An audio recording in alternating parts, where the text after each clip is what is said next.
affects all world nations. And we think that in the current stage, the fight against COVID-19 pandemic depends on our readiness, prevention, sustainability increase, intersectoral actions, and broadening of our cooperation at all levels. On the initiative of Azerbaijan presidency, the NAM contact group was created to fight coronavirus, and on May 4 of this year, we had the first online summit of the contact group. The declaration adopted at that high-level meeting, the heads of state and government have expressed their full support to the World Health Organization and its leadership. By recognizing the very important role and guiding recommendations which are given by World Health Organization on the forefront, its leadership to ensure the effective feedback on the international community on ever-growing problems related to the pandemic, seen as the greatest crisis of human mankind and the healthcare emergency of our times. The decision of the summit from the 4th of May has enabled to establish the thematic groups of NAM that will elaborate the data base that will include the main humanitarian and medical needs as well as the needs of NAM member states.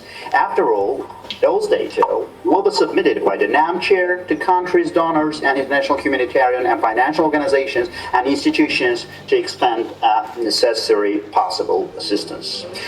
We should also note Azerbaijan, since the very first days of pandemic, has helped 13 nations and several international institutions. These are the countries which the financial situation has not allowed to have a real fight against COVID-19. So hundreds of tons of humanitarian aid sent by planes have helped many people around the world. Therefore, to support the non-member countries in Africa, Asia, and Latin America that need much assistance, the government of Azerbaijan has allocated additional contribution to WHO.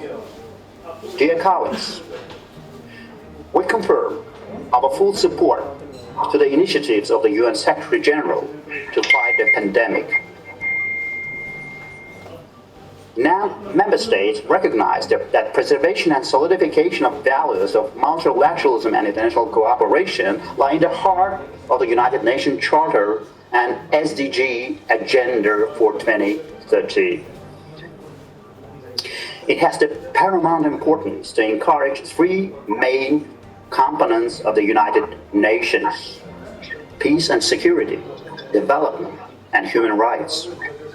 We firmly condemn the announcement and introduction of unilateral enforcement measures against some NAM member states in violation of the UN Charter and international law, and further support the states affected by such measures. We clearly urge the international community to take urgent and effective steps to stop resorting to such measures that are not compatible with international law norms and the United Nations Charter. In this very humanitarian situation, we express our thanks to medical staff and medical services providers. And we declare once again our readiness to continue the cooperation with WHO while being guided by the principles of human right for health. We member states urge the states to put all and every effort to turn the year of 2020 into the year when the unity, solidarity, and restoration of multilateral collaboration will effectively erase this global threat. Thank you for your attention. And now, with your permission, I would like to give floor to the WHO Regional Director for Europe, Dr. Hans Kluge. Please, the floor is yours. Dear Minister of Health of Azerbaijan, Professor Shirlev, dear Excellencies, thank you so much for inviting me. It is a true honor and privilege to be able to address your meeting today. Representing a wide and diverse group of countries from across different regions around the globe, the non-aligned movement is well placed and act upon the call for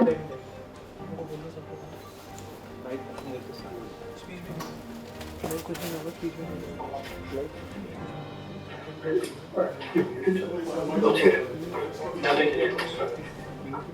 Representing a wide and diverse group of countries from across different regions around the globe, the non-aligned movement is well placed to join and act upon the call for international solidarity and united action.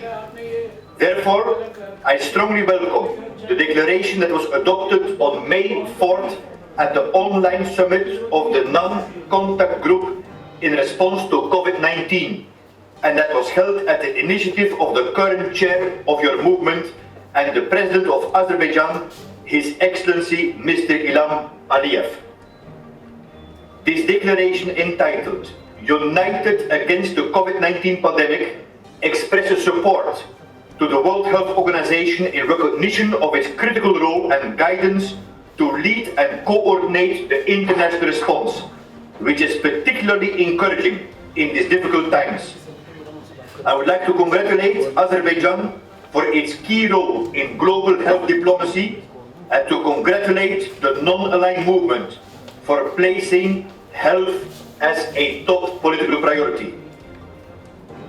The declaration of 4th May also makes a strong call for intensified international cooperation and multilateral action in support of the UN 2030 Agenda for Sustainable Development. This resonates well with the priorities of the European Programme of Work United Action for Better Health that I have proposed at the start of my mandate as the Regional Director for Europe. Building on the commitment to leave no one behind and strengthening trust and leadership through intensive support to countries in close partnership with regional and global partners. The call for unity in the fight against the pandemic and the commitment to international cooperation and solidarity heard at the World Health Assembly that started on Monday and closed yesterday. This was indeed a truly historical assembly. Faced with an unprecedented global health crisis and a common enemy, WHO member states rallied to express their strong determination to fighting the coronavirus together. Despite of the fact that the pandemic did not allow us to gather in person in Geneva for our annual meeting, health ministers and delegations, supported by heads of states and world leaders, gathered virtually to share their thoughts and discuss the way forward. The resolution on the COVID response that was adopted at the end of the World Health Assembly provides for a powerful compass to take us through this heavy storm. It reminds us of the key concerns that the COVID-19 pandemic is raising. The risk of further widening inequalities in the world. While no country and no person is safe from this virus, it risks to disproportionately hit the most vulnerable population and countries in the world. As repeatedly said by our Director General Dr. Tedros, nobody is protected until everybody is protected.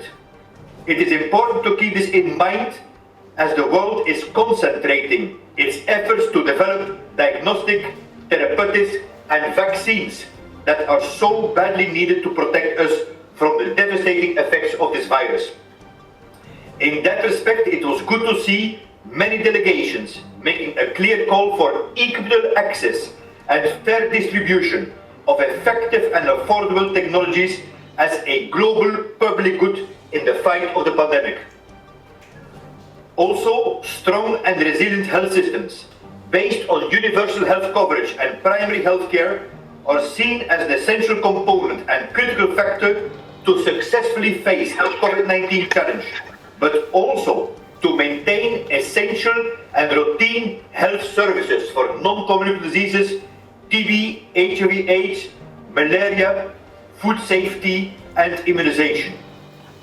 The resolution reminds us that this will be a long and complex battle, which will require a whole-of-government and whole-of-society approach. That is why it's so important that we not only rally the support and action of health ministers, but also of heads of states, as well as the engagement and discipline of the entire population. And thank you so much to so many ambassadors participating, which I see on the screen. Thank you, Excellencies. As was mentioned by the United Nations Secretary General Antonio Guterres in his opening statement, this global public health crisis has given us a wake-up call and demonstrated our vulnerability against a small virus that can only be met with great humility and global solidarity. The impact goes far beyond health, and this is why the United Nations coordinated multilateral response to COVID-19 combines the health response led by WHO with humanitarian action and socio-economic response to pave the way to recovery. In that respect, I so much welcome the initiative taken by the non-aligned movement to set up a task force in order to develop a database that can help in assessing and mapping the humanitarian, medical and other needs of non-member states as a basis for donors and international organizations to act upon. At the World Health Assembly, I could sense a strong will for maintaining our focus on achieving the Sustainable Development Goals. Despite of the troublesome times and the mourning over the loss of too many lives in this pandemic, many speakers and delegations at the World Health Assembly expressed optimism and resolve, stating that this pandemic also offers us with an opportunity to draw lessons from the past, not to go back to business as usual, but build a better, healthier, safer and more equitable world. Let me reassure you that also WHO will draw lessons from this unprecedented crisis as soon as the sea has calmed down to improve further the governance of our organization. And we welcome any after-action review in openness to strengthen our capacity and mechanism for surveillance and preparedness. Dear Excellencies, we will support the non-aligned movement and its call upon all states to spare no efforts in transforming 2020 in the year of solidarity and renewed multilateral cooperation. As His Excellency, the President of Azerbaijan, Mr. Aliyev, told, together we are stronger. Thank you.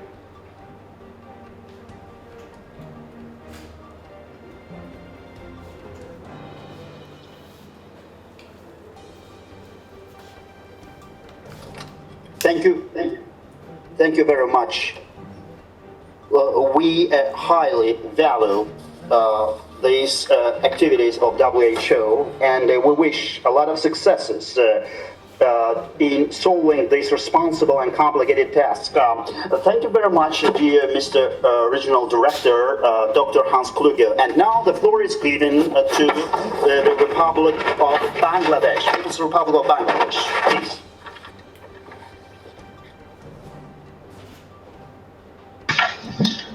Mr. Chair, Honorable Health Ministers, Excellencies, ladies and gentlemen, I wish to begin by expressing our sincere thanks to the government of Azerbaijan for organizing this on-health ministerial meeting.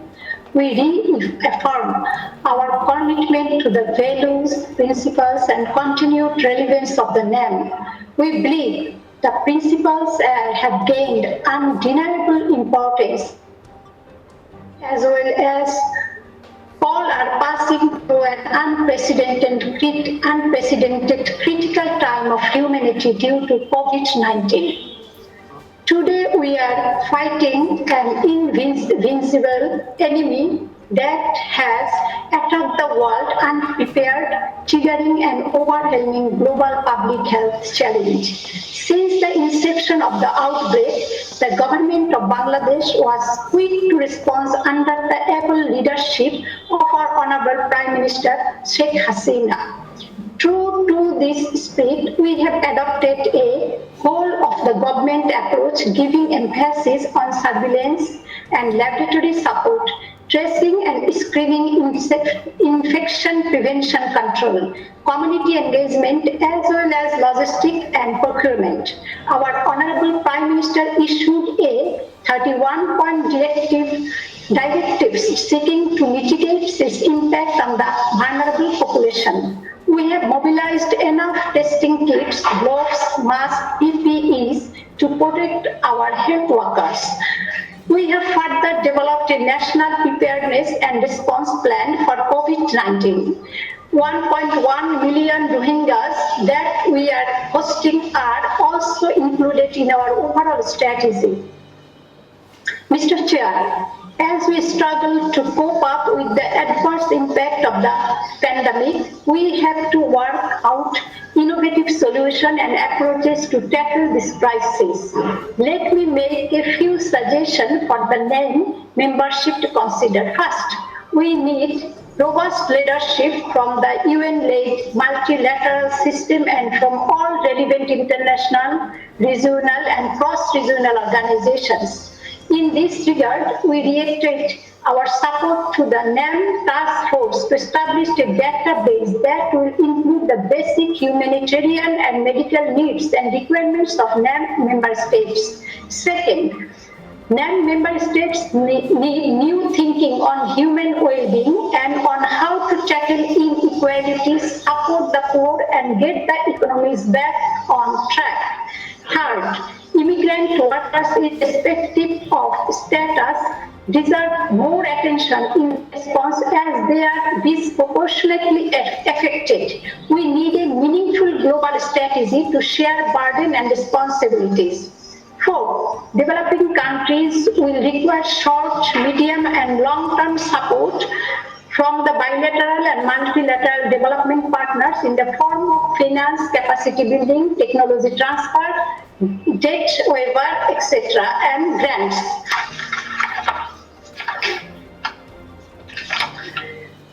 Fifth, we will have to ensure the flow of vital medical supplies, critical agricultural products, and other goods and services across borders and must work hard to resolve disruption to the global supply chains.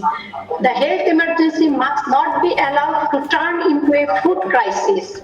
Sixth, member states should continue to advocate for ensuring equitable and affordable access to medicines and vaccines once those are available. Seven, we must not forget that climate change and other types of environmental degradation increase the risks of pandemics, including contracting and spreading the virus. We should continue our collective efforts to tackle climate change and further pandemics. Finally, the pandemic should not divert attention and resources away from our long-term development needs in achieving the 2030 agenda, including universal health coverage and in ensuring improved nutrition for all. Mr. Chair, many a time in the past, infectious disease had endangered humanity, and each time we have overcome the crisis. This time, with our united and committed resolve, we are sure to defeat this enemy. We hope NAM's call for intensified international cooperation to contain, mitigate and defeat the pandemic would result in momentous global action. Thank you, Mr. Chair.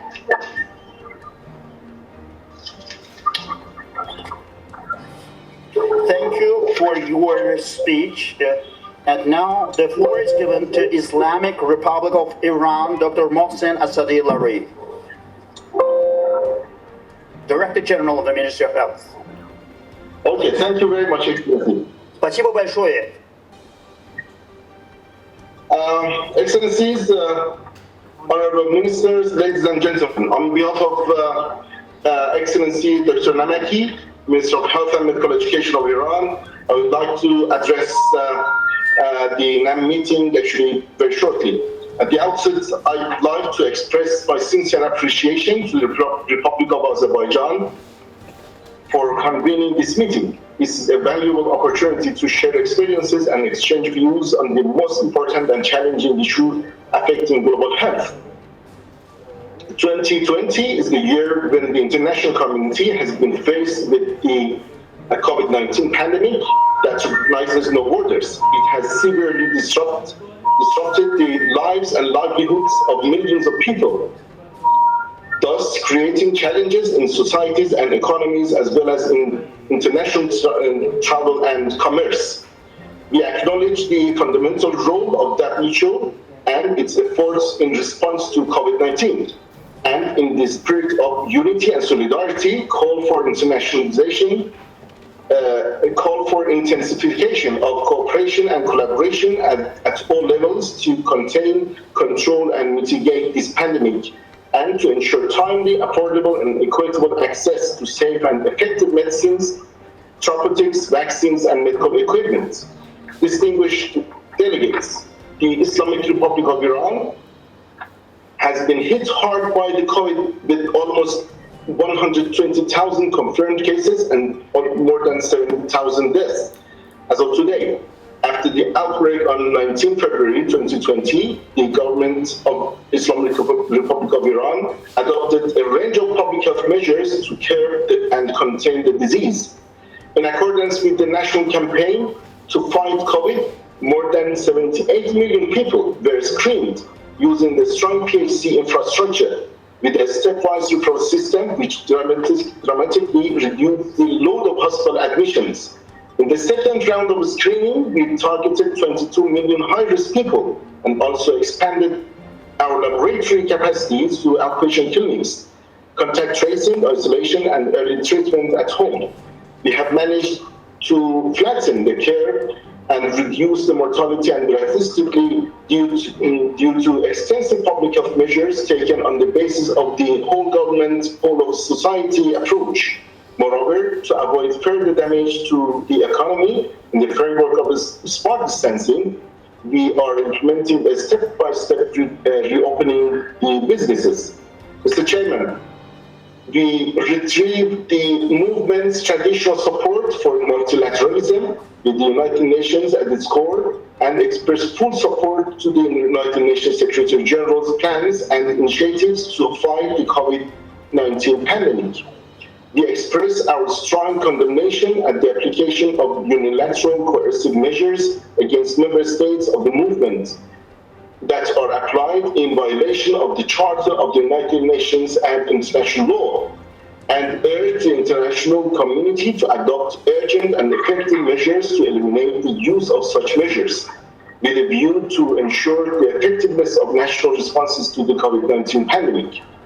Finally, the year 2020 has been marked as the year of nurses and midwives, and I would like to express my highest appreciation and support the dedication, efforts, and sacrifices above and beyond the call of duty of health professionals and frontline health workers in my country and elsewhere in responding to the COVID-19 pandemic.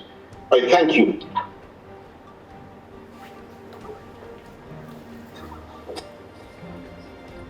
Thank you for your speech, and the floor is given to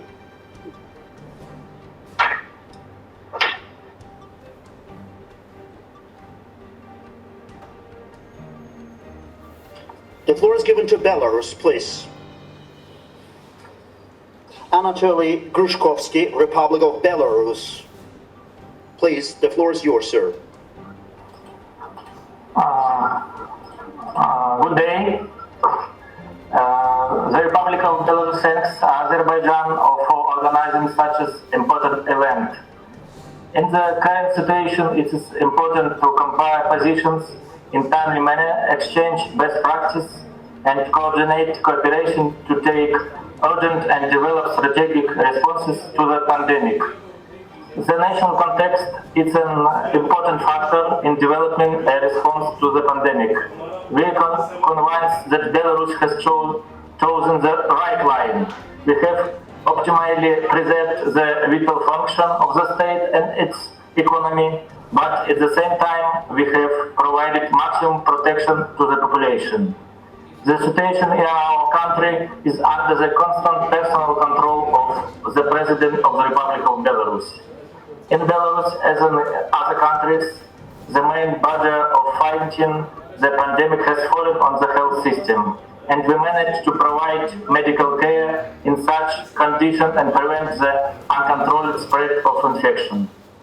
thanks to maintaining on an effective structure of the sanitary and epidemiological service, conduction of large-scale and epidemiological investigation, we were able to ensure early detection, localization of focus, timely point isolation of contacts, and potential carriers of infection. This work was started before the first cases of the disease were registered in our republic. We have developed plans in advance to respond to various scenarios of the situation. A resource support system has been developed for each scenario, including personal, finance, medical equipment, medication, and bed facilities. Our country has maintained a high availability of beds, including infectious and intensive care, which has made it possible to ensure that medical care is available to all those in need, even in the face of a pandemic. Total quarantine has not been introduced in our country. However, all scientifically based and anti-epidemic measures and measures recommended by WHO are being implemented in Belarus.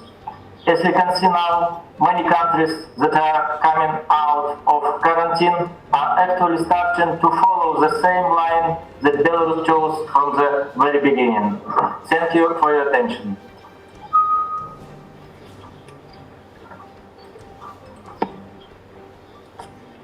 Thank you for your speech. And now the floor is given to the Kingdom of Cambodia, Dr. Ho Kim Chang.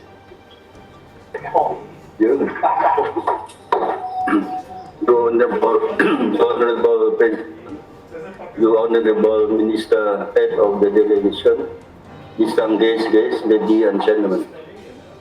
Today, I am truly delighted and extremely honored to have been invited to address the non-aligned movement on the topic of combating COVID-19. On behalf of the Ministry of Health of the Kingdom of Cambodia and my own behalf, I would like to express my deep appreciation for the invitation extended by the Minister of Health of Azerbaijan. Since the first case detected on 27 January 2020, Cambodia made over every effort to have rapidly responded to all 122 confirmed cases with no death and 122 recovered today. We did not have any new case for more than 1 month. However, we maintain our high vigilance.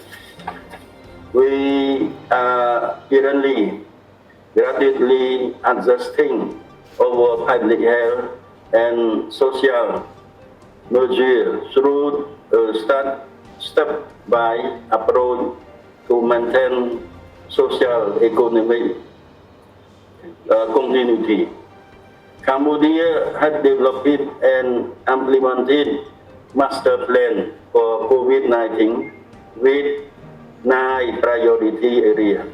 National Committee to Combat COVID-19 has established and led by Samdech Akak Noah Sena Padai Techo Hun Sen, Prime Minister and of the Kingdom of Cambodia.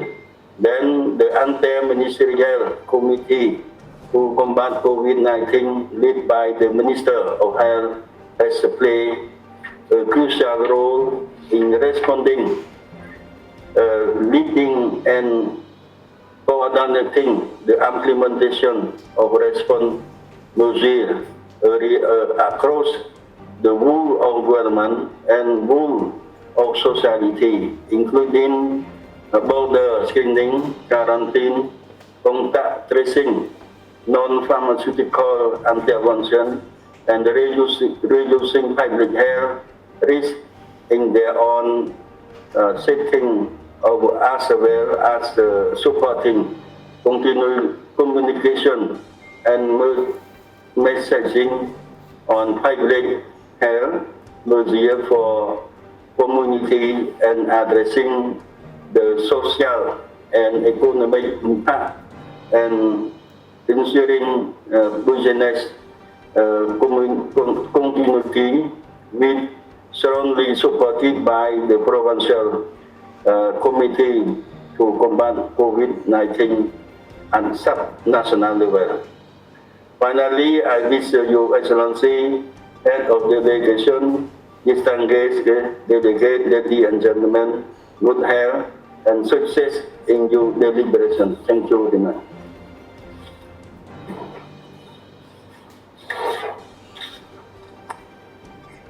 Thank you very much for your speech. And now the floor is given to the Arab Republic of Egypt, Dr. Ala Aid. Thank you. Dr. Oktay Sharif, Health Minister and Head of Delegation, we are meeting today under the weight of deadly virus, which for the first time since establishment of our organization has been able to prevent the arrangement of our periodic meeting, split the hold and had never prevented us from meeting. Yet, this virus has been able to disable us from coming to you, but it will not prevent us from sticking together to eliminate it. Ladies and gentlemen, based on its historical rule as one of the founder of the organization, Arab Republic of Egypt always affirmed its commitment to the goal and principle of the movement and providing a united front against the threat of coronavirus spread by strengthening the global response and doing everything necessary to overcome this pandemic. Furthermore, it contributes to strengthening and activating the mechanism of international cooperation for an effective and urgent response to this crisis. The non-aligned movement contact group has to play fundamental role in this regard as it has a great international weight by include two-thirds of the world member state of the UN. Ladies and gentlemen, in the midst of the health, social and economic consequence of the virus which face us, Egypt has prepared a plan to preserving the health system and the service provided through it, in addition to adopting a strong surveillance system that I am to discover case and transfer them for evaluation. This system begins with the establishment of a command and control center that is supported by more than 350 clinics and doctors working in communication, suspecting and transmit awareness message to citizens. Honorable attendees, Arab Republic of Egypt considered to be among the first country that asked the international community to set up a plan to coexist with the presence of the virus until an effective treatment or serum is found to protect infection through following the instruction issued by the WHO, training citizens to on coexistence with the virus, supporting scientific research to find suitable drug and serum, stopping the panic-causing announcement. Professor Dr. Oktay Sharif, I would like to thank you for your generous initiative and invitation to hold this online meeting at this very crucial time and for the great effort exerted by your country. Moreover, I extend my thanks to WHO Dr. Tuadros Adhanom, Director General for Effort and Unlimited Support for endeavors to combat the spread of coronavirus. In conclusion, I carry in my hand a message of appreciation from Egyptian people to our partner who have never abandoned Egypt, as Egypt has never abandoned them in crisis, and also carry the hope and aspiration of our nation to continue cooperation and exert effort for a better tomorrow and a bright future for all people. Lastly, I would like to express my sincere condolences to the family of the victim of the pandemic throughout the world, and my sincere wish for speedy recovery for those infected. Thank you. Thank you very much for your speech. And now, with your permission, would like to give floor to Republic of Ghana, Honorable Kwaku Agyeman Mano, Dr. Bernard Okoye-Boye. Please.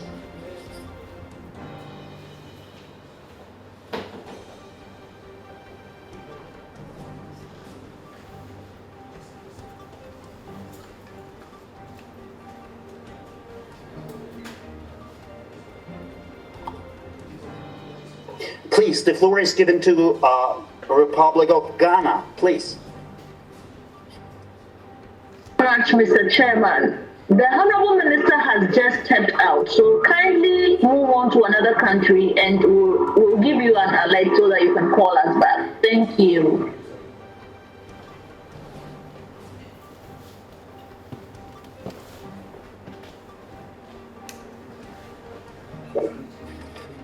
Hello? Yeah, then the floor is given to the Republic of India, Dr. Harsh Vardhan.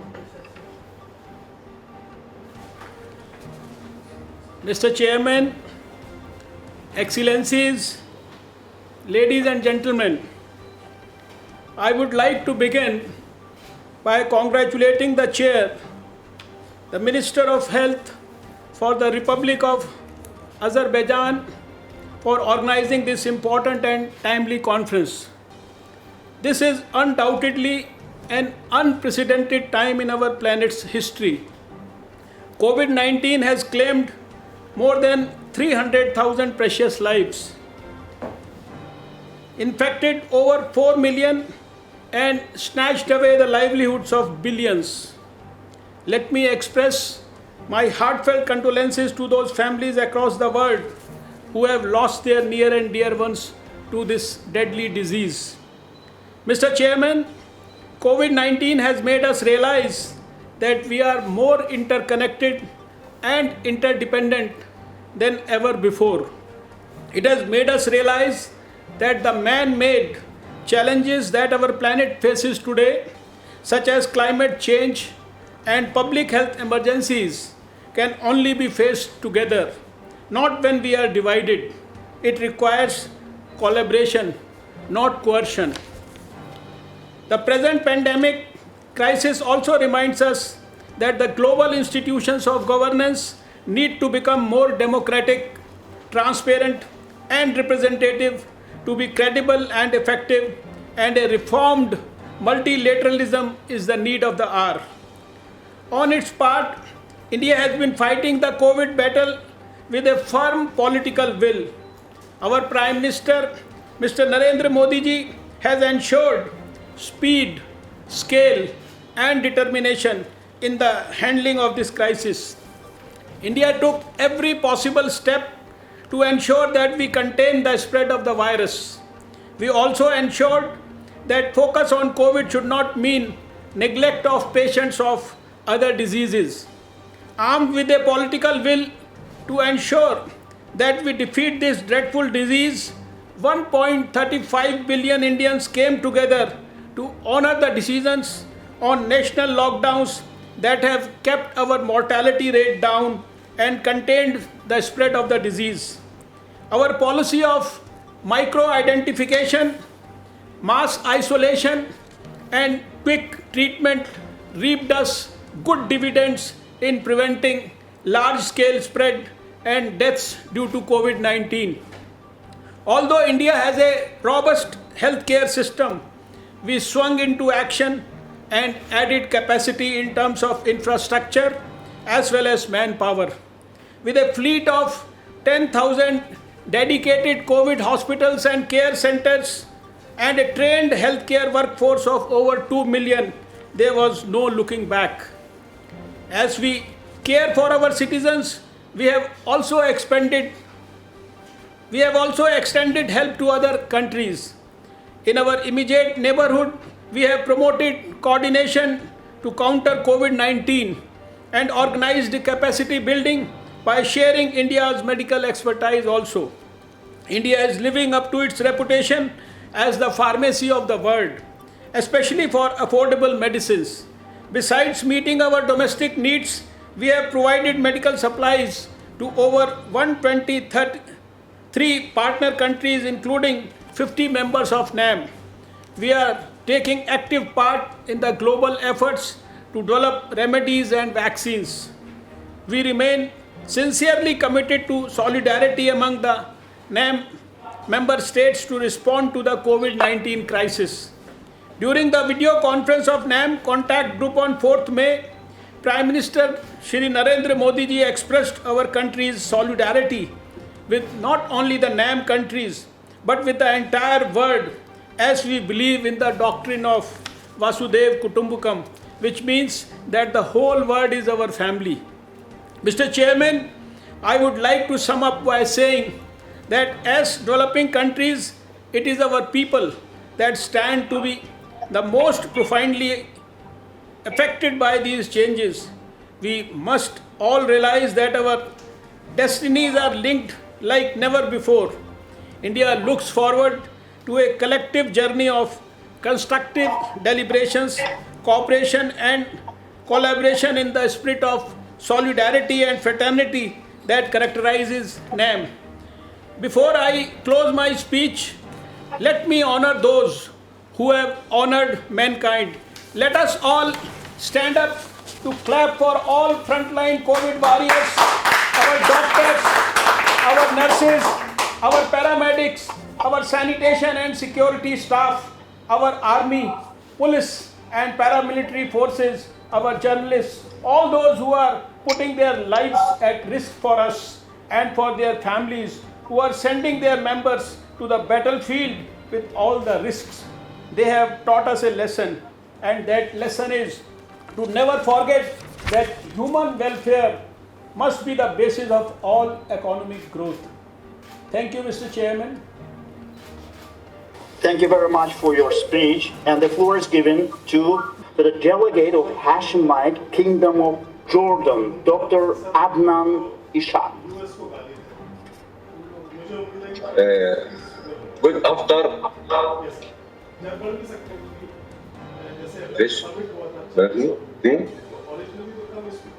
Please. Good afternoon. Please, Jordan. Yeah. Good afternoon. Приветствую вас. Добрый день. Okay. Disease epidemiology of the COVID-19 first case in Jordan was confirmed in March 2nd. It was for a Jordanian who recently traveled back from Italy. As of May 15, Jordan registered a total of 596 cases with over 40 recovers and 9 deaths. A number of cases were discovered in Jordan. Action and procedures ever since the reporting of several cases of COVID-19 in China in early 2020, the Jordanian Ministry of Health and the National Epidemic Committee established several actions and protocols to deal with novel disease, Jordan issued its first protocol to deal with COVID-19 early before the appearance of the first case on March 2nd. This protocol was later aimed and updated to suit disease updates and has two more recent editions. On March 14th, and upon the appearance of the second confirmed case, the government of Jordan suspended all schools, universities, and banned all public gatherings. On the morning of March 15, Jordan closed all its borders and airports and issued a plan to quarantine all arrivals for a period of 2 weeks in luxury resorts and hotels.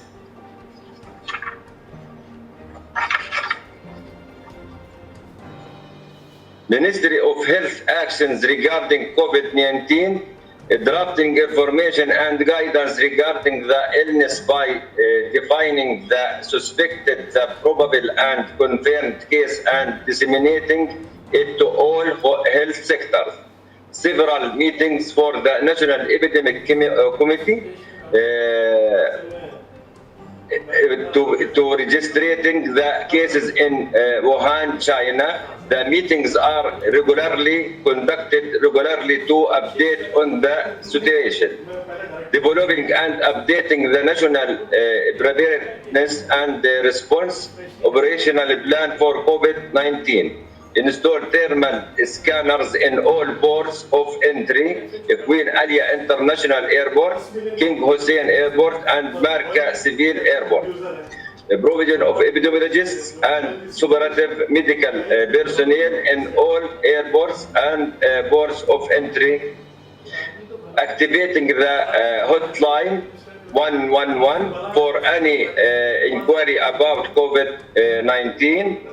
All ports of entry were supplied with thermal scanners and healthcare workers from the ministry and with guidelines. All arrivals to the country are quarantined. Any suspected case is isolated till laboratory tests confirm COVID-19 negative or negative results.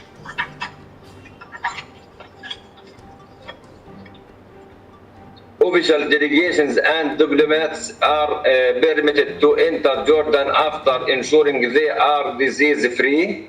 Jordanians are not to travel to endemic countries. Developing an investigation from to track those in contact with confirmed case for 14 days.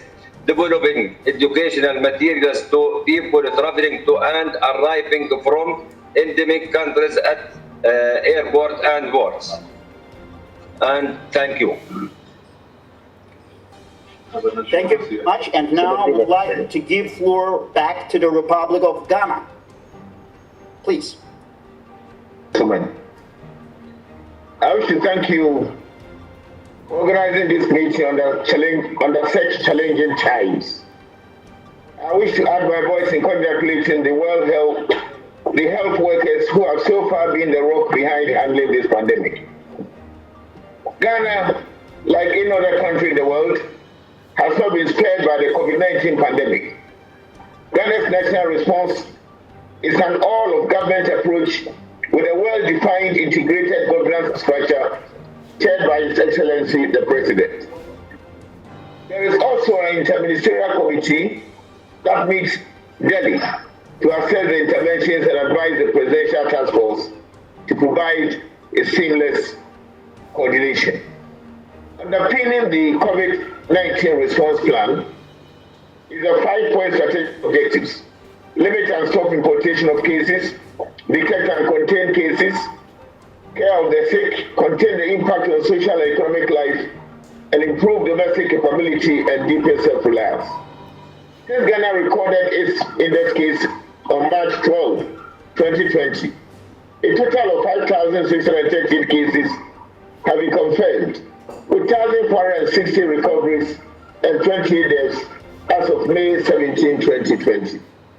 The Greater Accra and Greater Kumasi, the two largest cities, remain the epicenters. To limit and stop the importations, flights suspended, and mandatory quarantine and testing of all arriving travelers. Out of the 1,030 tested, over 100 people tested positive to the virus, and our borders, air, land, and sea, had remained closed since that period. Ghana declared a partial lockdown on March 29th in 3 regions to allow for enhanced contact tracing, testing, and treatment of infected persons. This also allowed us to assess the extent of the burden, the spread, and mapped out the areas with community transmission. Social distancing measures and not wearing of masks in public places is a punishable offense now. Other interventions employed to contain the outbreak includes expanding testing sites and deploying gene experts as part of the testing routine. The main treatment centers in Accra have been expanded. Treatment facilities are designated at all levels, including the private sector facilities. Executive instruments issued to allow for emergency use of repurposed medicines and technologies for COVID-19, and continuous monitoring is ongoing. Ghana has expressed interest in the WHO Solidarity Trial, and country working mechanisms are in place. The chairman, as part of efforts in ensuring equitable access and being cognizant of the principles of universal health coverage, all healthcare costs associated to COVID-19 and comorbidities have been waived off. That is cost from testing, isolation, feeding, and treatment for all persons living in Ghana. His Excellency the President of Ghana has signed the UNAIDS public letter on the people's vaccine for COVID-19. Ghana's strength lies in multi-sectoral approach to the national response. Public-private partnerships, strong domestic regulation, and standardization by our Food and Drugs Authority, recently benchmarked by WHO as reaching regulatory maturity level 3 and Ghana's Standards Authority. The domestic resource mobilization has been enhanced through the manufacturing of PPEs, disinfectants, and sanitizers. We have also seen some innovations and advancements during these trying times.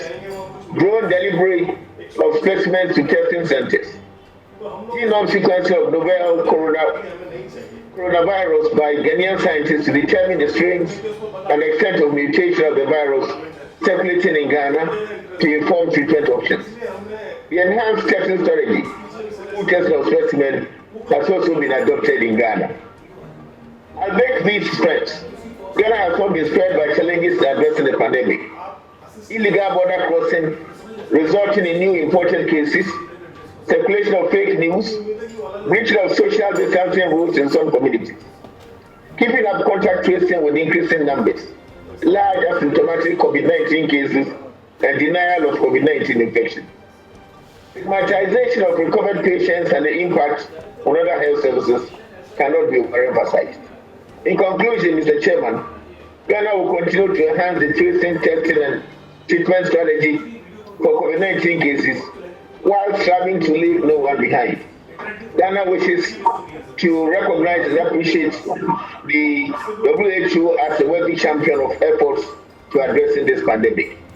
My country has benefited immensely from the support of the organization and other development partners, and we can only hope that multilateral actions will further be strengthened.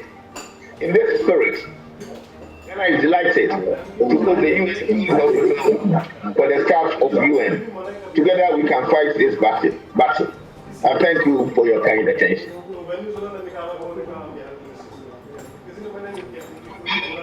Thank you for your speech. The floor is given to Lao Democratic Republic. Ambassador come in each day, please.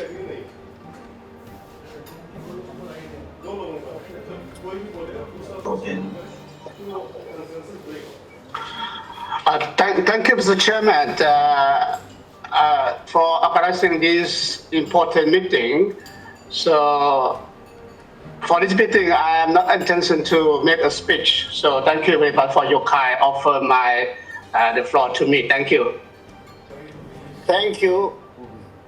Then floor is given to Republic of Madagascar. Dr. Rakoton Janebelo Lamina Arthur.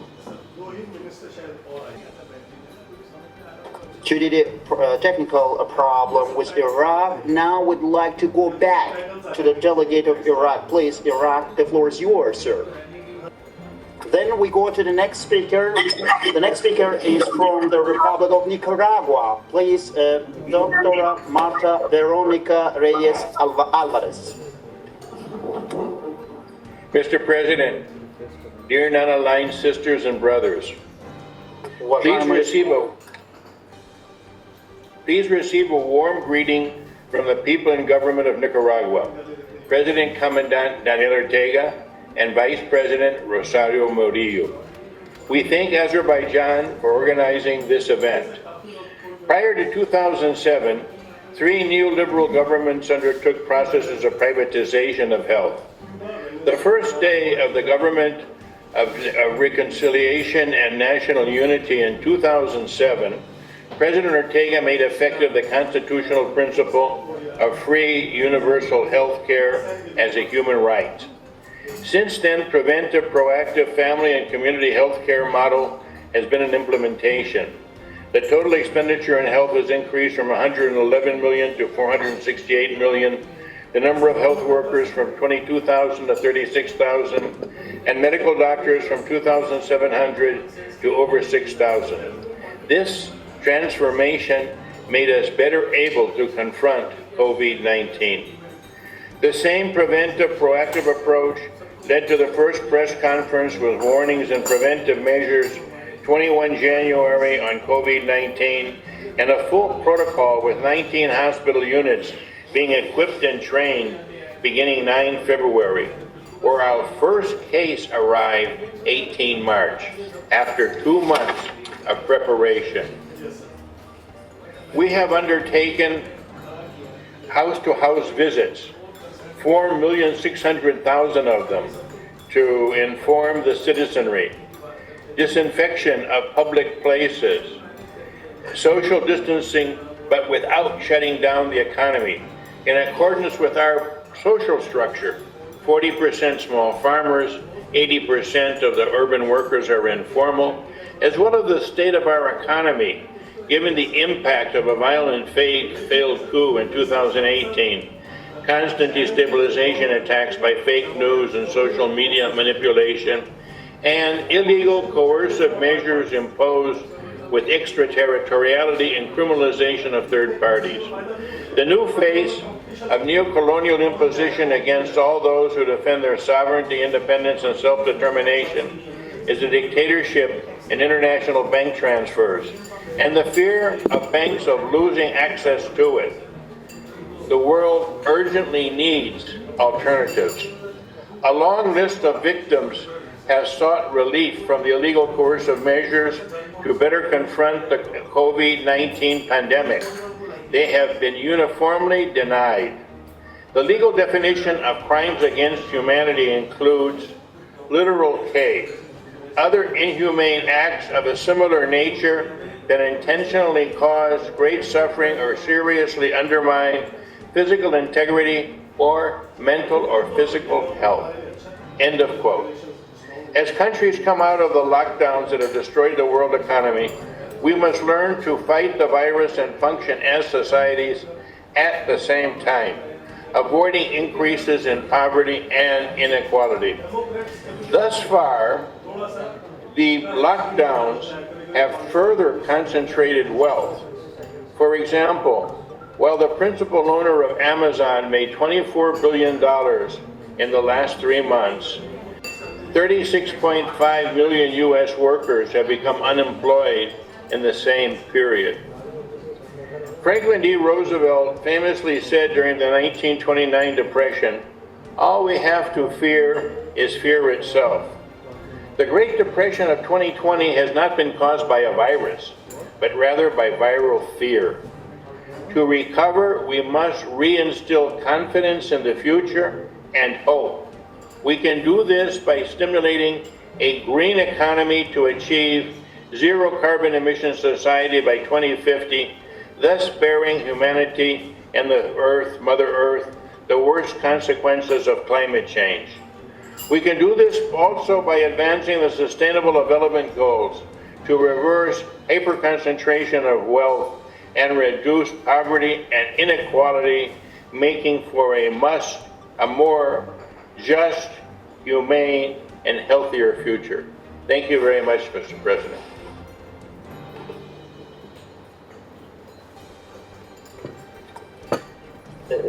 Thank you very much for your speech and the floor is given to Islamic Republic of Pakistan. Dr. Muhammad Safi Malik.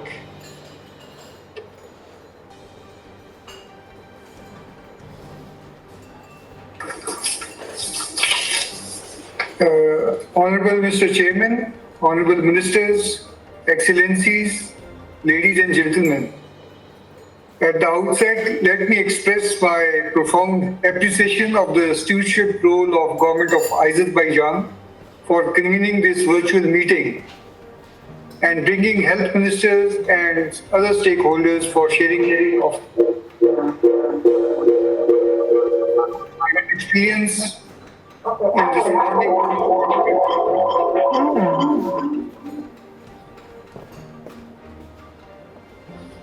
I would like to draw your attention to the statements made on issues of vital concern by the DG WHO over the highlights important issues pertinent to our discussions today. That by ending the epidemic will require sustained and collective efforts of individuals, communities and governments to continue with suppression and mitigation strategies in order to avoid the consequences of this deadly virus. The countries must now ensure that they can detect, test, isolate and care for every case and trace every contact along. The global progression of the pandemic has clearly demonstrated that no single country could protect itself and overcome the challenges on its own. Since the declaration of global pandemic, the disease has had a devastating impact across the globe on the health systems and on the national economies and as well as global economies. It is Pakistan's hope that the collective wisdom of the NAM countries through this august platform can be used for exchanging best practices, coordinated responses and catalyzing the efforts for improved emergency preparedness and economic recovery. Mr. Chairman, the current COVID pandemic has posed unprecedented challenges to all countries, including Pakistan. Pakistan has focused its response through its National Action Plan to prevent, control and respond to mitigate the health impacts of the pandemic. It includes early establishment of multi-sectoral coordination mechanism with whole of the government's approach at the highest of level, which is chaired by the Prime Minister of Pakistan, and then enabled close working relationship between federal and provincial governments. Through this plan, the overarching strategy of trace, test and quarantine is being pursued. Being sensitive to the frontline care workers due to increasing incidence of them being affected, government has launched V-Care program for 100,000 first-level healthcare workers for virtual training on rational use of PPEs. Similarly, critical and ICU case management training program is in progress while public awareness messages are being aired. And we have a dedicated helpline as well established for any queries. In order to support the vulnerable segment of the society, government has initiated new social protection program named as ESAS, Empathy, and with a relief package of US $7.7 billion for health, social protection and food security, to mitigate economic hardships of such vulnerable population. Similarly, tax exemption for import of essential medical equipment and supplies have been made. Timely suppressive strategies comprising of mix of measures like lockdown, suspension of international domestic flights, ban on large public gatherings, closure of schools and markets are few examples which I am quoting.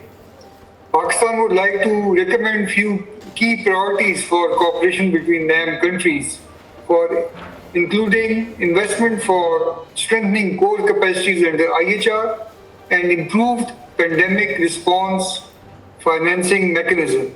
Number two, enhanced cooperation amongst the members along with WHO and UN and other international organizations to address essential needs for future pandemics. To rethink beyond COVID and focus on strengthening primary healthcare services and thus ensuring continuity of essential health services and future public health events. Lastly, to conclude, I would like to state that the WHO and the member states of NAM have a role to play by pursuing scientific knowledge to bring about meaningful and equitable changes to the world responding to such crises in future. Thank you very much, Mr. Chair.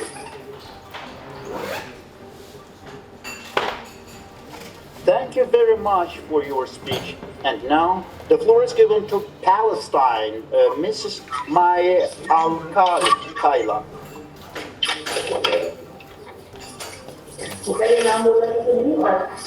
नहीं वो थोड़ा सा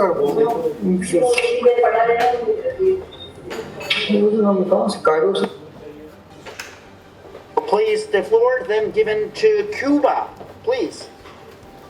Republic of Cuba, Dr. Jose Angel Portal Miranda.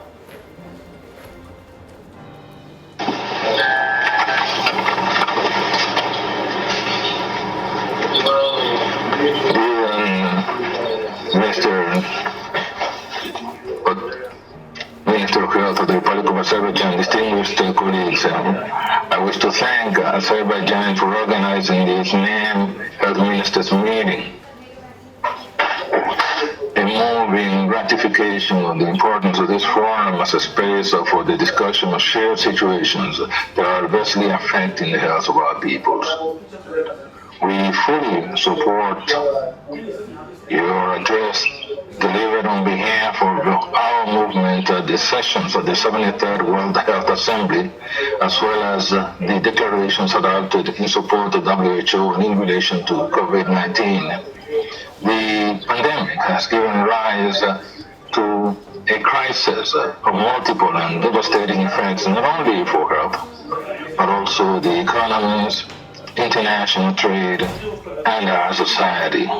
The world has changed, and it is incumbent upon us to make sure that this change is for the better. The fight against this disease has taught us that international solidarity and cooperation are critical in these situations. No country, large or small, has been spared. Regrettably, certain nations are not only refusing to recognize this connection, but are also acting to prevent others from responding effectively to the impact of this pandemic. Unilateral coercive measures are being enhanced, or the important work carried out by international agencies such as WHO is being disparaged. Cuba is facing a brutal intensification of the U.S. policy of economic, commercial, and financial blockade, a policy that restricts or hampers Cuba's access to equipment, medicines, vaccines, and medical devices, and diagnostic and treatment technologies. In spite of these conditions, through great effort and sacrifice, we have successfully sustained the public health care system that is universal, free of charge, and available to our entire population. A system that is built on our prime wealth, are highly skilled and dedicated professionals who have been recognized worldwide, notwithstanding the slander and discredit campaigns launched by the U.S. government against Cuba's international medical cooperation. Mr. President, as part of our national plan to combat COVID-19, our biopharmaceutical industry and other major R&D institutions have been behind our government actions to fight this pandemic. As a result, our nation is faring positively in its battle against the novel coronavirus. At present, around 70 research projects and clinical trials are in progress, and new drugs have been introduced to treat this disease, and their applications has been expanded to include other foreign nations. Our national protocol of operations has relied on innovative products from our biopharmaceutical industry. As a result, we have significantly reduced the number of patients who become either seriously or critically ill. These patients account for only 8% of our total confirmed cases. Two new drugs that control a hyperinflammatory reaction in the pulmonary stage of the disease have improved the survival rate of serious patients above 80% and critical patients above 75%. These results are encouraging. Excellencies, at this point, our number one priority must be to save lives. We must supplement each other. We must share what we have. We must be mutually supportive, and we must learn from successful experiences as we cope with this mounting challenge. For these reasons, while we observe our responsibility for the protection of our people, in spite of the limitations imposed on us by the U.S. blockade and acting without regard to political disabilities or economic advantages, over the last month, 26 Cuban brigades staffed by healthcare professionals have joined the efforts being made by 24 foreign countries to fight this pandemic. These brigades are in addition to the 28,000 Cuban medical professionals who are already deployed in 59 foreign nations, 56 of which, or 95% of the total, are members of the non-aligned movement. Excellencies, the non-aligned movement must play a pivotal role in the recovery from this pandemic. Our peoples deserve a better future in which the right to health care is not an utopia and in which solidarity prevails over selflessness. Nothing will prevent our country from continuing to practice solidarity, a defining feature of our revolution. The intensification of the economic, commercial, and financial blockade imposed by the United States will not be successful, and its attacks on our international cooperation will not be successful either. With these aggressions, the U.S. administration is only pursuing political aims, and it is jeopardizing access by tens of millions of people to healthcare services. From this podium, we also denounce the unfair, coercive, unilateral measures being imposed against countries of our movement, which are also affecting the fight against COVID-19 and other diseases. 22 years ago, at the headquarters of the WHO, Fidel Castro, historic leader of the Cuban Revolution, said, and I quote, "The attempted practice of genocide against our people made us multiply our strengths and our will to survive. The world, too, can fight and succeed." End of quote. The role of the non-aligned movement will be critical and decisive so that we can meet these objectives. Thank you very much.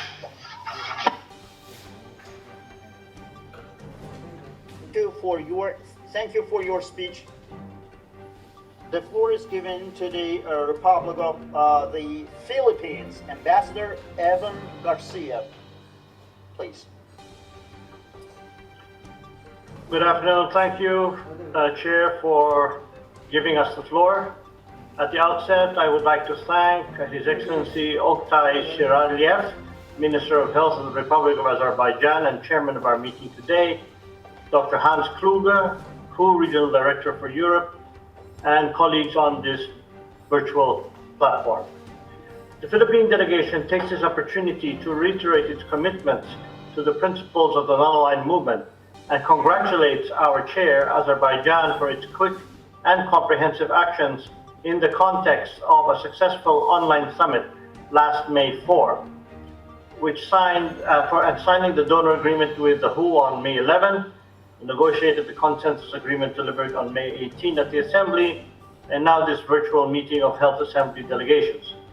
Truly, Azerbaijan has embraced these challenges and has taken us forward with sure hands. The Philippines appreciated the importance given by NAM member states on issues critical to our joint efforts to respond to COVID-19 as developing countries. These include equitable access, fair distribution, and affordability of diagnostics, therapeutics, and vaccines, the need for integrated surveillance, building long-term capacities, and promoting progressive self-reliance strategies based on the local production of affordable quality medicines and the development of health technologies, helping the most vulnerable people, including refugees, internally displaced persons, migrants, and detainees, leaving no one behind. And from the point of view of vulnerability, we must not also lose sight of the need for concerted action on climate change.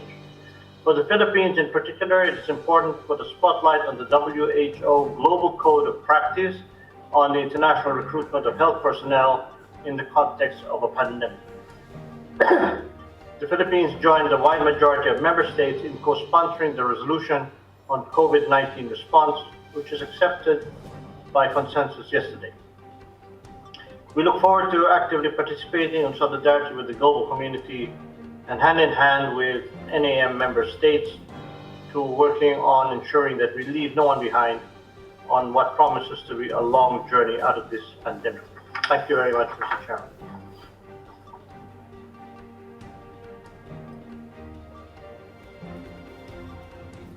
Thank you for your speech. The floor is given to the Republic of Singapore, Ms. Kong Chin Ging.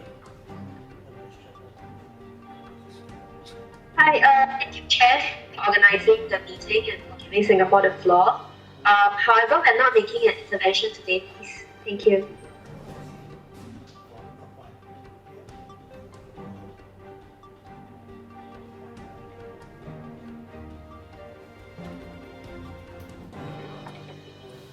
Thank you. The floor is given to the South Africa, Republic of South Africa, Dr. Joe Pahla. Thank you very much, Mr. Chairman. And also thank you very much, the Minister of Health of the Republic of Azerbaijan, for hosting us on this very important meeting, on this virtual meeting. The COVID-19 pandemic is indeed the world's worst public health emergency the world has experienced in over 100 years.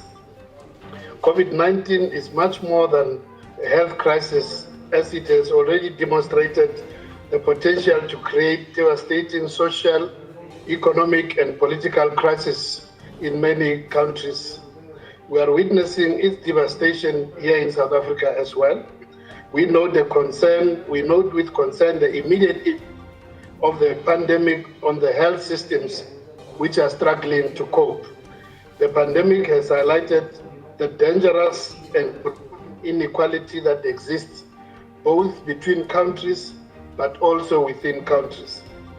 It is therefore quite imperative that there be a collective action, solidarity, and enhanced multilateral coordinated responses in the fight against this pandemic amongst all countries, international and regional organizations, given the complexity of its spread and its impact on all societies around the world. South Africa is only just over 2 months in the pandemic, and we are the worst hit in the Southern African sub-region. We are encouraged by the acts of international human solidarity as demonstrated by non-aligned movement members and partners. South Africa received medical supplies from the United Arab Emirates and from the People's Republic of China. Recently, South Africa welcomed a team of medical brigades from the Republic of Cuba to work alongside our own health professionals in the fight against COVID-19.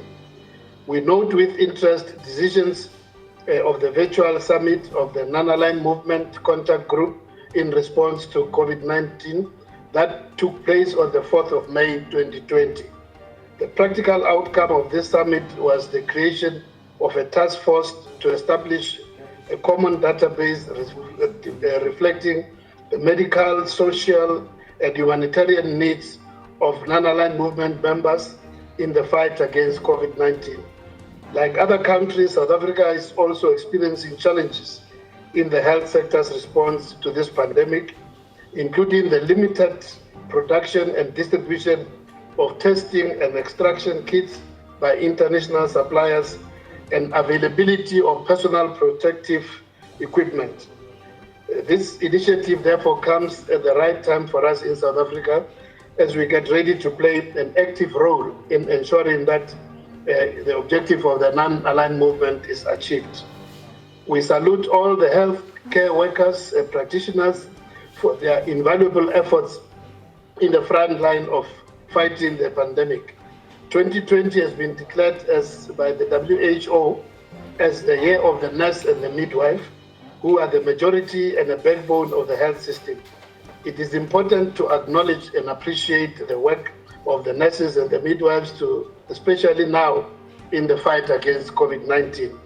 We express our full support to the World Health Organization and its leadership while recognizing the critical role and guidance they are currently playing on the front lines, including with the provision of guidance, training, equipment, and concrete life-saving services in order to ensure the effective response of the international community to the ever-increasing challenges posed by COVID-19.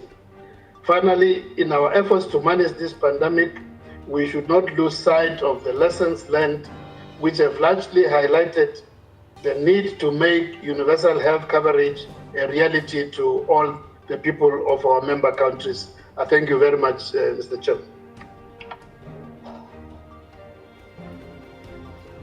Thank you very much. The floor is given to the Syrian or Arab Republic, Mr. Hussam Eddin Ala, Syria. Thank you, Mr. President. Уважаемый, you hear me, please? You hear me, please? Yes, please, go ahead. Thank you, Mr. President, for convening this timely meeting, and allow me to commend your country's efforts in leading the non-aligned movement at exceptionally difficult times, as the world is facing a serious global public health emergency, which is threatening our countries and peoples without discrimination, and poses unprecedented challenges to our health and economic systems. I take this opportunity, Mr. President, to commend the generous funding to WHO provided by Azerbaijan to support efforts by NAM countries to respond to COVID-19.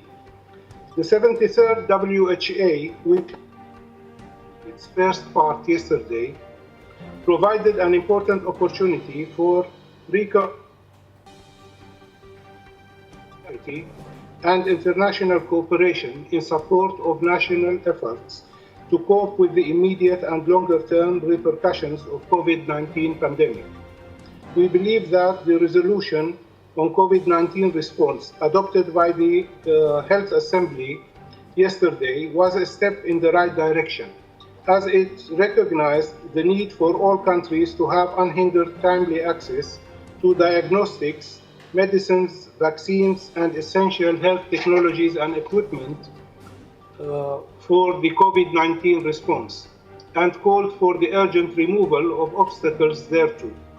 We regret, however, the politicization manifested during WHA deliberations by those who refused the calls by UNSG and other international officials to lift the immoral and illegal unilateral coercive measures, which are seriously impacting the effective response to COVID-19 and its repercussions in targeted countries. Let me here thank you,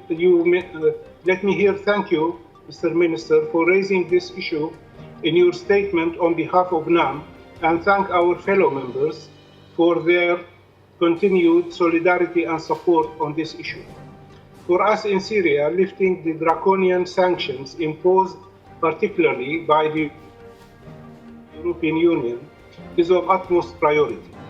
Our frontline health workers have responded heroically to the pandemic under exceptionally difficult conditions. The early precautionary measures adopted by the Syrian government helped to contain the pandemic, but 9 years after the war of terror and the accompanying unilateral coercive measures, and the coercive measures continue to restrict the ability of basic sectors and services, including health sector, to respond effectively, since the provision of urgently needed equipment, surveillance, and response continues to be hindered by the US and EU economic blockade, particularly after the recent expansion in the measures adopted by the United States and the European Union against the Syrian Arab Republic amidst the outbreak of COVID-19, which has escalated the pressure on vital economic sectors in Syria. Finally, the health situation of the Palestinian people and the Syrian population of the occupied Syrian Golan is a source of serious concern, as they suffer from discriminatory practices and medical negligence by the Israeli occupying force, which makes them vulnerable to COVID-19 pandemic. We urge NAM members to continue to support relevant WHO decisions on health situation in the occupied territories in Palestine and the occupied Syrian Golan. Thank you, Mr. President. Thank you for your speech. And the floor right now is given to Turkmenistan, Mr. Nur Muhammed Ammanepesov. Distinguished participants, first of all, let me thank you for organizing this online meeting of ministers of healthcare, member states of the contact group of non-alignment movement devoted to the problems with which the humanity has faced. We are convinced that the non-alignment movement that has 120 countries in the organization that are united with the common responsibility for the destiny of the planet cannot stay aside from the resolution of this important issue, important problem. In this regard, today's online meeting is an important and timely meeting.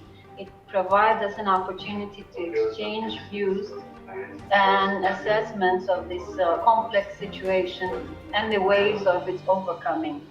Distinguished participants of the online meeting, I'd like to mention here that because of the spread of COVID-19, the government of Turkmenistan, under the leadership of the esteemed president of Turkmenistan, Mr. Gurbanguly Berdimuhamedov, has reacted on the situation of COVID-19. The Ministry of Healthcare and Medical Industry of Turkmenistan started taking preventive measures on protecting the territory of our country from the from this disease, from this infection and its spread within our country. For protection of the territory of our country from COVID-19, the state borders have been strengthened and the sanitary quarantine measures have been undertaken. With the goal of starting active protocol to prevent this disease from entering our country, we mobilized resources, and at the meeting of the Cabinet of Ministers of Turkmenistan held on 20th January, the Emergency Anti-Epidemiological Commission's session has been called on.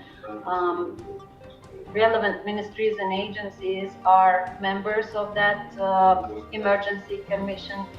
During that session of that committee, issues of prevention of import of that disease or its penetration into Turkmenistan, prevention of the penetration into the country of COVID-19 and prevention of its spread within the country have been discussed. Measures on the strengthening of the various necessary measures have been put in place. Interagency plan on prevention of COVID-19 has been discussed and anti-epidemiological measures have been strengthened. State Anti-Epidemiological Service within the country undertakes complex, comprehensive prevention measures on epidemiological surveillance and routine control over the seasonal diseases. We have created necessary supplies of antiviral medicines, test systems for diagnostics of COVID-19, disinfectants, and personal protective equipment. Together with WHO, we have worked out the plan, developed a plan on preparedness and response of Turkmenistan for coronavirus in case it happens here. And currently that plan is at the stage of agreement between various ministries and agencies of Turkmenistan. We have strengthened all measures to raise awareness of the population in terms of implementing personal hygiene measures and conducting healthy lifestyle. The strategy of safe measures and gradual putting measures in place have been done to strengthen epidemiological sentinel surveillance, taking into account the experience of other countries.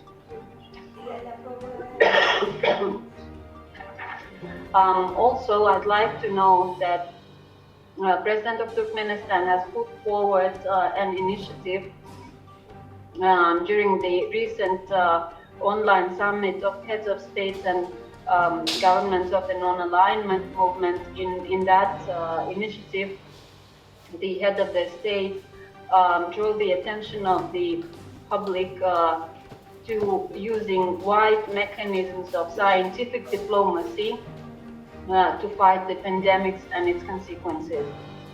And to the and by that we mean professional exchanges, exchange of experience and information on the methodology of treatment and prevention of the disease, development of medicines, and sharing experience of technological innovations. Distinguished members of the online meeting, once again would like to thank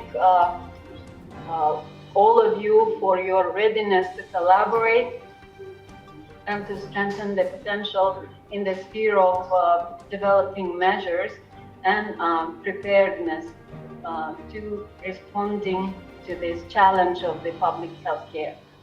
Thank you very much. Thank you, Mr. Minister. And now the floor is given to Bolivarian Republic of Venezuela, Jorge Arriaza Montserrat and Carlos Humberto Alvarado González. Un cordial saludo de parte del pueblo y gobierno de la República.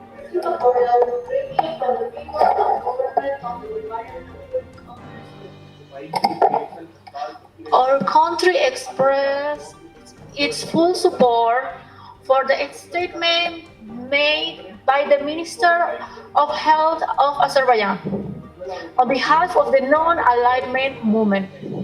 Venezuela has been making great efforts in recent months to develop a plan for the promotion of health and prevention of COVID-19 and for comprehensive care of suspects and confirmed cases. We have taken early decisions to maintain a flattened epidemic curve with low morbidity and mortality. The figures show that morbidity is 23 cases per million inhabitants, mortality 0.3 per million, and lethality 1.34%. 98% of our cases have been asymptomatic or with mild clinical conditions. However, in recent days, we have noted with concern a significant increase in import cases from Colombia, Brazil, Peru, Ecuador, and Chile. Thousands of Venezuelans who were in those countries are returning to Venezuela because they are not found social or health protection. About 85% of the new cases came from those sister countries. To address the pandemic, a presidential commission was established in Venezuela, headed by President Nicolás Maduro Moros himself. The plan was developed in two phases. First, before the appearance of cases, in which the massive campaign to prevent airborne diseases and hand washing was launched. The flowchart of decisions was prepared. Epidemiological surveillance in health centers and border crossings was strengthened. Health facilities were identified and prepared. Treatment protocols were developed, and personnel were trained. Everyone knew what they had to do. And a second phase, when the first two cases appeared on March 13, in which a health emergency was declared and drastic and rapid measures were taken, massive and voluntary social quarantine, use of masks, social distancing, prohibition of concentrations, suspension of academic and work activities, massive and personalized screening through a massive survey of morbidity answered electronically, active search of case and house-to-house contacts, and free access to massive diagnostic tests, prophylaxis and treatment. Equally, the capacity of hospitalization and intensive care was increased in agreement with the private health sector and the hotel sector. We have also protected quarantine families through direct economic subsidies, food bags, and the temporary payment of the payroll of a small and medium private enterprise. We have carried out all these actions within the context of great economic difficulties. It is necessary to reiterate our denunciation of the crime committed against the Venezuelan people through the unilateral and illegal coercive measures that have kidnapped more than $30 billion from our people.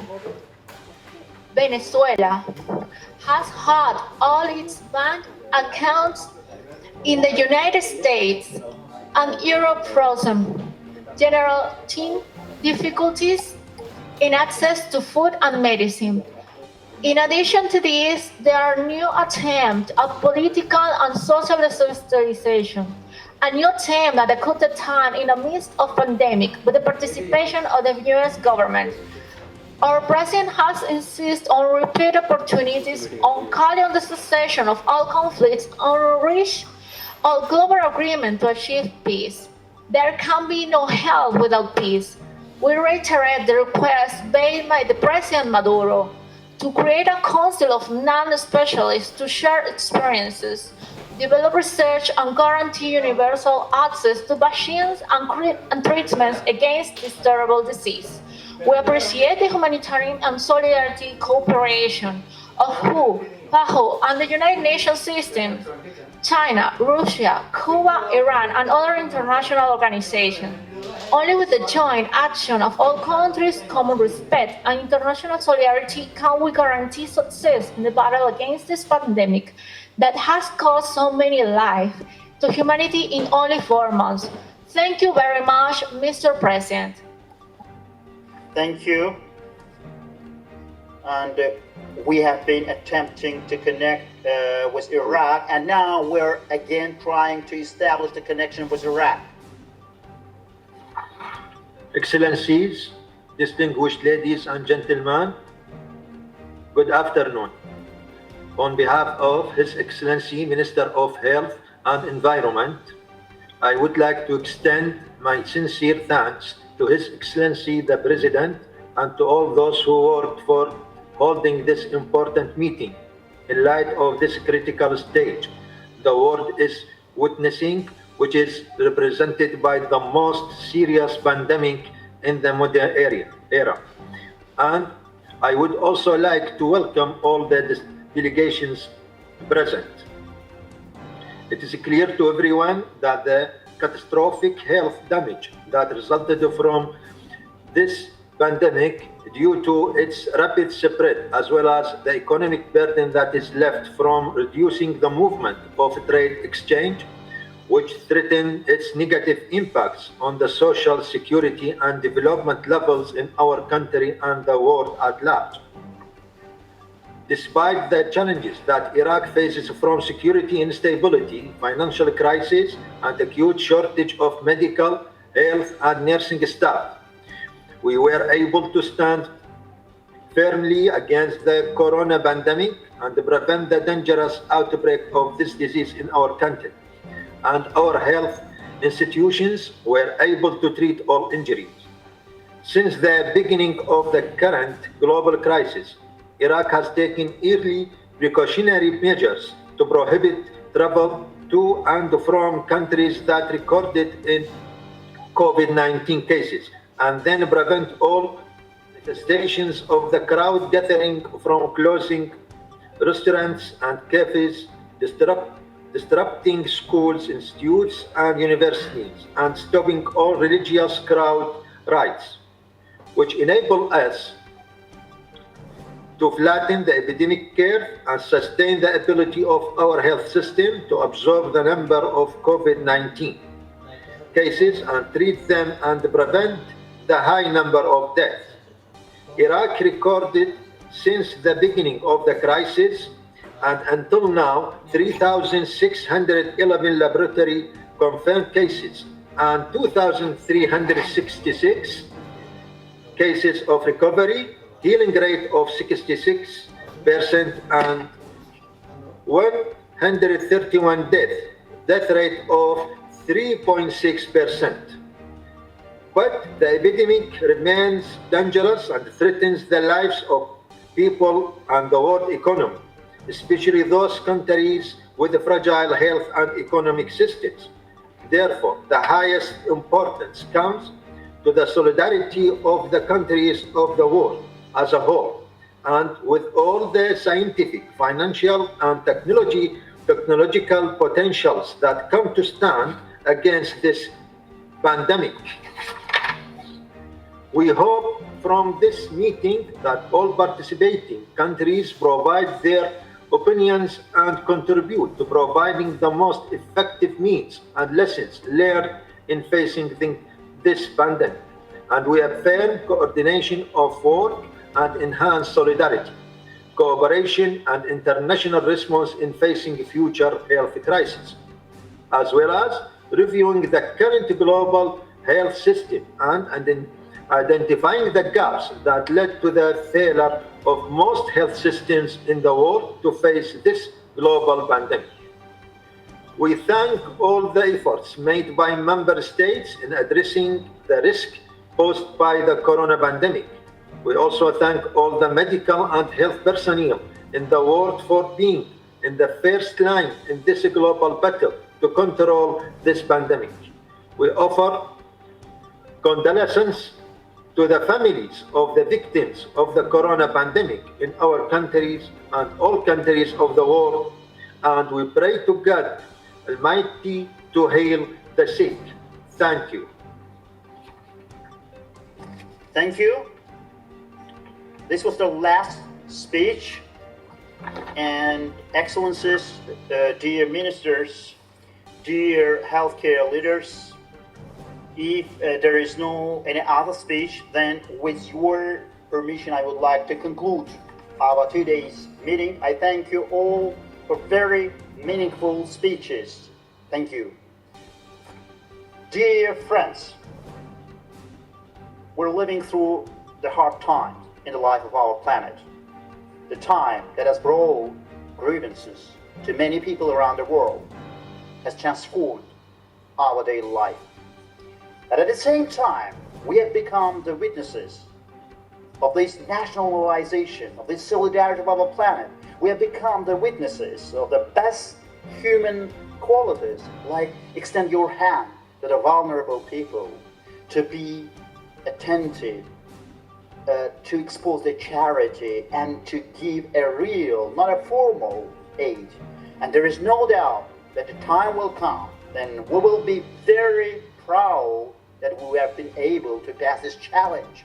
We have defeated this disease, and we have shown our solidarity and determination. I use this possibility. I would like to express my thanks to every single doctor, every member of medical staff in our countries that are on the forefront of this fight.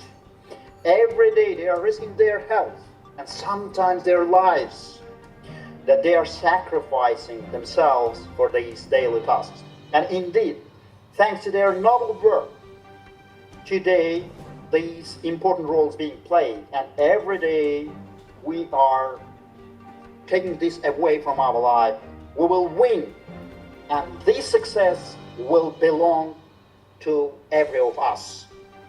Thank you for your attention, and announce this meeting closed. Thank you.